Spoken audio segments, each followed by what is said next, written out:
2025-26 অর্থবছরে স্বাস্থ্য ও পরিবার কল্যাণ মন্ত্রণালয়ের জন্য 41,908 কোটি টাকা বরাদ্দের প্রস্তাব করছি। 2024-25 অর্থবছরের বাজেটে এই বাবদ বরাদ্দ ছিল 41,400। ক্যান্সার সহ জটিল রোগে আক্রান্ত রোগীদের জন্য এই বাজেটে রয়েছে বড় সুখবর। নতুন বাজেটে জীবন রক্ষাকারী ওষুধের দাম কমাতে শুল্ক ও কর ছাড় দেওয়ার প্রস্তাব এনেছে সরকার।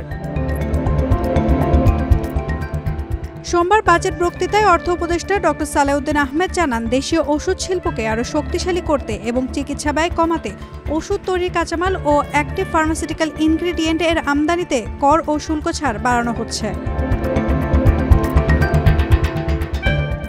শুধু তাই নয়, এবার সাধারণ ও আইসিইউ অ্যাম্বুলেন্সের আমদানিতে শর্ত সাপেক্ষে ভ্যাট অব্যাহতি দেওয়া হয়েছে।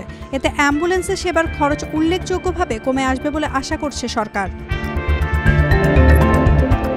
50 শয্যার বেশি রেফারেল হাসপাতাল গঠনে ব্যবহৃত চিকিৎসা যন্ত্রপাতি ও সরঞ্জামের উপর শুল্ক ও কর কমানোর প্রস্তাব রাখা হয়েছে।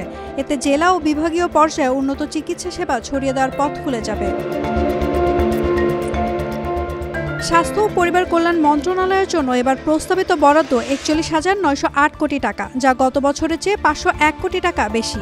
এছাড়া দরিদ্র জনগোষ্ঠীর বিনামূল্যে চিকিৎসা সেবা নিশ্চিত করতে অতিরিক্ত বরাদ্দ রাখা হয়েছে 4,166 কোটি টাকা। টিকাদান কর্মসূচির জন্য বরাদ্দ 1,000 কোটি টাকা।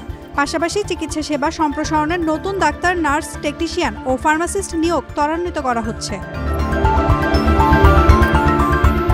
এবারের প্রস্তাবিত বাজেটের মোট আয় ব্যয় ধরা হয়েছে 7,90,000 কোটি টাকা, যা চলতি 2024-25 অর্থ বছরের মূল বাজেটের তুলনায় 7,000 কোটি টাকা কম।